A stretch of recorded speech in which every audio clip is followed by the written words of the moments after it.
మీ వరి పొలంలో ఆకుల చివర్లు కత్తిరించబడి క్రింద పడ్డ ఆకులు గొట్టాలుగా మారి నీళ్లలో తేలుతూ మరియు మట్టలకు అతుక్కుని ఉన్నాయా? దానికి కారణం నేనే. నన్ను కేస్ వర్మ్ గొంగళి పురుగు అంటారు. నా లార్వాలు ఆకుల కోసలను అడ్డంగా కత్తిరించి గొట్టాలుగా తయారు చేసుకుని అందులో దాగి ఉండి నీటిలో తేలుచూ ఒక దుబ్బు నుండి మరొక దుబ్బుకు వెళ్తూ ఉంటాయి. నేను ఆకులపై పత్రహరితాన్ని ఒక ప్రత్యేక రీతిలో గోకి తింటాను. నేను నా తలను ముందుకు వెనుకకు జరిపి తినడం వలన ఆకులపైన నిచ్చెన లాంటి ఆకారాలు ఏర్పడతాయి. నేను వరి మాగాణులో నీరు నిల్వ ఉన్నప్పుడు మరియు లేత నారును నాటినప్పుడు మీ పైరులు ఉధృతంగా ఉంటాను.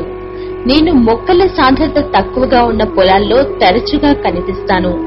నేను దాదాపు 5 మిల్లీమీటర్ల పొడవులో తెల్లగా ఉండి దానిమీద లేత గోధుమ రంగు లేదా నల్లటి చుక్కలతో ఉంటాను. నా జీవిత చక్రాన్ని పరిశీలిస్తే నేను గుండ్రంగా బిల్లలాగా ఉండే లేత పసుపు పచ్చని రంగులో ఉన్న గుడ్లను ఆకుల అడుగు భాగంలో పెడతాను. అది రాను రాను ముదురు రంగులోకి మారి దానిమీద 2 వంకాయ రంగు చుక్కలు ఏర్పడతాయి. అందులో నుండి 2 నుంచి 6 రోజులకు గొంగళి పురుగులు బయటకు వస్తాయి.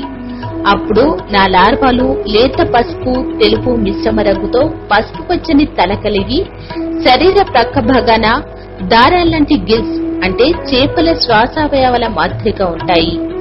నేను ఈ దశలో 20 రోజులు ఆకుల గొట్టాలలో ఉండి మీ వరిలో అధిక పిలక దిశ వచ్చే వరకు హాని చేస్తాను.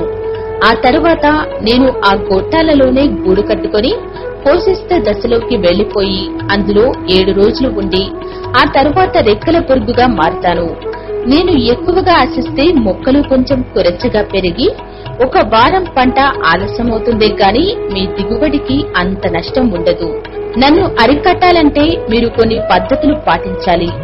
సరియైన మోతాదులో నత్రజని వేయడం, దూరంగా నాటడం, పొలంలో నీరును పారపెట్టడం వంటి జాగ్రత్తలు పాటించాలి.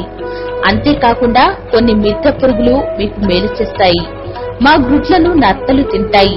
మా లార్వాలను బెల్ల పురుగులు, సాలీళ్లు, తూనిగలు తింటాయి. ఇంకా పక్షులు మా రేఖ పురుగుల్ని పట్టి తన్నేస్తాయి. మేము పురుగు మందులకు చాలా సున్నితంగా ఉంటాము. ఏ పురుగు మందుకైనా చనిపోతాము.